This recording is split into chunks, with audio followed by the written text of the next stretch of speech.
तो दोस्तों काफी सारे लोगों का सवाल आ रहा है Motilal Oswal mid cap fund पे कैसा अभी इसका पोर्टफोलियो चल रहा है, कैसी रिटर्न्स है, क्या इन्वेस्टमेंट स्ट्रेटेजी और क्या आपको इस फंड से निकलना चाहिए या और इन्वेस्ट करना चाहिए, सारी चीजों पे इस वीडियो में हम डिस्कस करेंगे।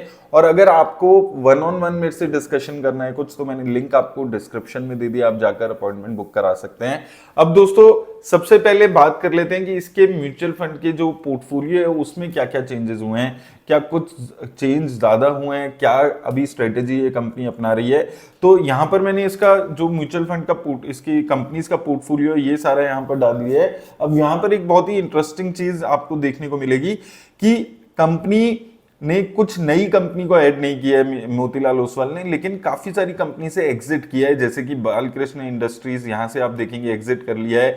इसके अलावा फिनोलेक्स मिल, मैनकाइंड फार्मा, जियो फाइनेंशियल्स, ऐसे करके काफी 4-5 कंपनी से एग्जिट कर लिया है। उसके अलावा आप देखेंगे केपीआईटी टेक से हमें अपना जो पोर्टफोलियो उसको कम किया है, जिंदल स्टील से अब धीरे धीरे एग्जिट कर लिया है, वोल्टास, मेजगॉन डेक, ऐसे करके काफी सारी कंपनी से एग्जिट कर लिया है।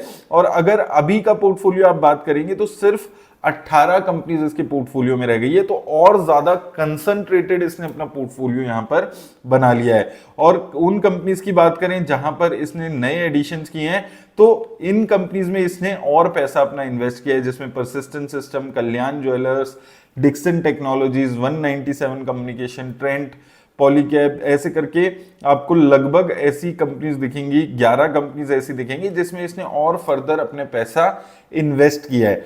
5-7 कंपनीज से कंप्लीटली एग्जिट कर लिया और लगभग 11 कंपनीज में और पैसा इन्वेस्ट किया। और इनमें से ज्यादातर कंपनीज इस वक्त डाउन ट्रेंड में चल रही है, जिसमें कल्याण ज्वेलर्स, ट्रेंट, ये ऐसी कंपनीज हैं जहां पर अभी कुछ खास अच्छी रिटर्न्स आपको देखने को नहीं मिल रही है, और यहां से ये अपना जो पैसा है फिर भी बढ़ाती हुई नजर आ रही है। तो थोड़ा सा इस म्यूचुअल फंड ने अपने पोर्टफोलियो को और ज्यादा थोड़ा सा कंसंट्रेट कर लिया है बढ़ाने की जगह, तो थोड़ा सा जो रिस्क है वो और ज्यादा कंसंट्रेटेड पोर्टफोलियो का होते हुए यहां पर नजर आएगा।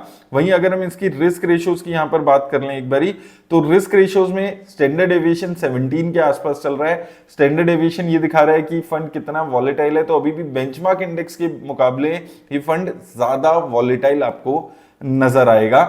पोर्टफोलियो की बीटा अच्छी है 0.9 की, लेकिन यहां पर देखिए जो रिस्क बात करते हैं जब हम Motilal Oswal mid cap fund से, तो इसका जो प्राइस टू अर्निंग चल रहा है 67 का चल रहा है। एवरेज जो बेंचमार्क का प्राइस टू अर्निंग रहता है वो 34 का रहता है, यानी कि बहुत ज्यादा रिस्क लेने वाली कंपनीज में म्यूचुअल फंड पैसा लगाते हुए नजर आ रहा है। और पोर्टफोलियो टर्नओवर 142%, तो अभी मार्केट के सिनेरियो के हिसाब से इसने अपने पोर्टफोलियो का स्टाइल, अपना सारी चीजें कुछ भी चेंज नहीं की है, वही ये स्ट्रेटेजी फॉलो कर रहा है और अभी भी एक ज्यादा रिस्क लेने वाला फंड ये। और अगर हम बात करें इसकी और डिटेल्स के बारे में, तो यहां पर आप देखेंगे इस 33,000 करोड़ के आसपास का इसका एसेट अंडर मैनेजमेंट हो चुका है। यहाँ पर majorly capital goods, technology, service, ये वाले सेक्टर्स हैं। मिड कैप कंपनीज में ही मेजरली पैसा है 70%, और 11% पैसा अभी भी लार्ज कैप कंपनीज में ये फंड लगाकर चल रहा है। वहीं अगर हम बात करें इसके फंड मैनेजर्स की कंसिस्टेंसी की देखें, तो अभी कंसिस्टेंसी आपको देखने को मिलेगी। निकेत शाह अभी भी इस फंड को लीड करते हुए नजर आएंगे, 2020 से लीड कर रहे हैं। तो कंसिस्टेंसी है, जो फंड मैनेजर ने अच्छा परफॉर्म करके दिया था वही फंड मैनेजर अभी भी इस फंड को मैनेज करते हुए नजर आ रहा है। अब बात आती है रिटर्न्स की, तो देखिए रिटर्न्स पे अगर हम सबसे पहले यहां पर बात करें, तो आपको यहां पर देखने को मिलेगा कि एक साल में ये फंड अभी भी अच्छी रिटर्न्स दे रहा है अपने बाकी कैटेगरी एवरेज के हिसाब से। 3 महीने में, 1 महीने में अभी भी अच्छी रिटर्न्स है इसकी, और बाकी आप 2, 3, 5 साल में ये अभी भी one of the best performing funds में से बना हुआ है। बीच में आप देखेंगे 6 महीने की परफॉर्मेंस खराब हुई है जब कल्याण ज्वेलर्स में एक जबरदस्त क्रैश आया था। हालांकि फंड हाउस ने अभी भी भरोसा दिखाया है कल्याण ज्वेलर्स के साथ और फर्दर एडिशंस ही किए हैं उस फंड में, बेचा उसको बिल्कुल भी नहीं है। तो यहां पर जो 6 महीने की रिटर्न है वो सिर्फ आपको बेंचमार्क इंडेक्स और बाकी चीजों से खराब दिखेगी, नहीं तो उसके अलावा अभी भी जो इसकी परफॉर्मेंस है 1 महीना, 3 महीना, 1 साल, सभी में अभी भी अच्छी परफॉर्मेंस आपको नजर आएगी।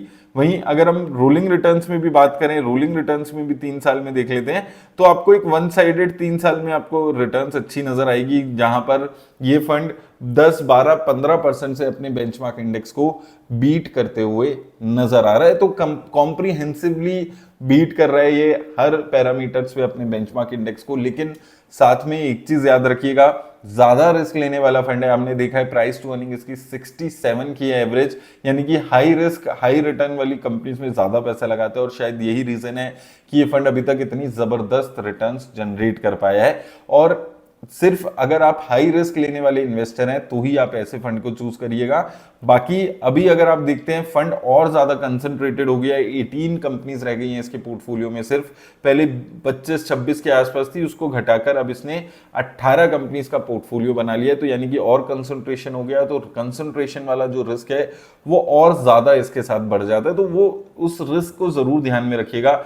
जब अगर खराब परफॉर्मेंस आएगी तो वैसा ही आपको देखने को मिल सकता है फिर से कि ये फंड बहुत ज्यादा गिर जाए। यानी कि वॉलेटिलिटी के लिए आपको तैयार रहना होगा अगर आप इस फंड में इन्वेस्ट करने के बारे में सोच रहे हैं। अभी तक मुझे लगता है कि हाई रिस्क इन्वेस्टर्स के लिए ये फंड अभी भी सुटेबल है। फंड ने स्ट्रेटेजी अपनी चेंज नहीं की है, ये अच्छी बात है, क्योंकि जो इन्वेस्टर्स यहाँ पर हाई रिस्क समझकर इस फंड में उतरे होंगे वो अभी भी उसी लेवल पे ये फंड इन्वेस्ट करते हुए नजर आ रहा है। तो उम्मीद करता हूं आपको हेल्प मिलेगी इस वीडियो से। धन्यवाद।